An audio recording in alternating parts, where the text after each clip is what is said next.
welcome back. If you want to let me know what you think, go ahead. The Source at sunmedia.ca, or you can tweet me on twitter.com/Ezra Levant. It's actually easier than it sounds. Here's the first letter from Cal in Medicine Hat, Alberta. He says, Ezra, a farmer that does not feed his livestock properly would be charged with cruelty to animals. These PETA people should be charged with the same for not feeding their cats properly. That is a great point. But remember, PETA doesn't actually believe in animal welfare. It has killed nearly 30,000 animals in its care since 1998. I mean, check out the fact site called PETAKillsAnimals.com to find out the facts about them.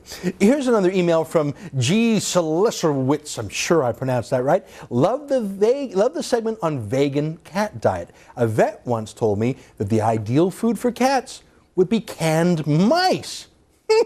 Canned mice, delicious. Sounds a little bit bony, though.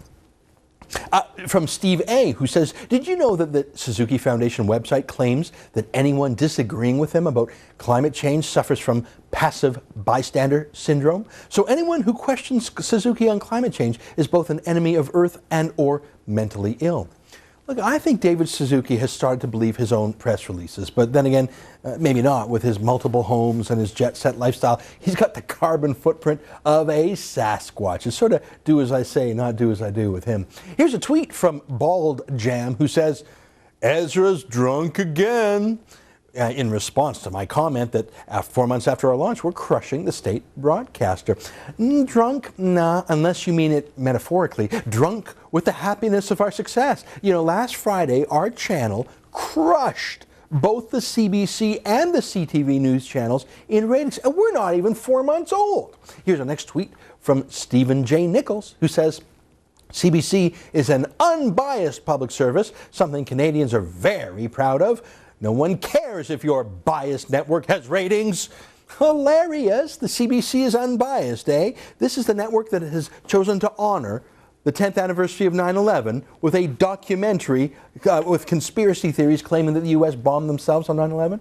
Yeah, that's another way of saying that, if you don't believe in ratings, that's another way of saying that the CBC doesn't have to give Canadians what they want because they get their $1.1 billion from taxpayers anyways, even if no one watches. Only time for one last tweet from Shazurif. I think I'm pronouncing that right. The winner of today's Racist of the Day contest is Ezra Levant. Well, if you say so, it must have been a pretty lame contest of Racist of the Day if I won it. Next you'll be saying this Jew won the Anti-Semite of the Day award. I think you just need to get better insults from me. Stick around, folks. After the break, my media roundup on the CBC's radio game show that got the wrong answer on Israel. That's after the break on The Source. Oh, you gotta love the CBC. In Quebec, they're called Radio-Canada. You know, here's a game show that appeared on the CBC in Quebec recently, and I want you to pay attention. Something just ain't right here. Can you spot it? Roll the clip. Quelle ville de Palestine Oui, François. Jérusalem. Est reconnue pour être un lieu de pèlerinage pour les chrétiens, les juifs et les musulmans. C'est bel et bien Jérusalem.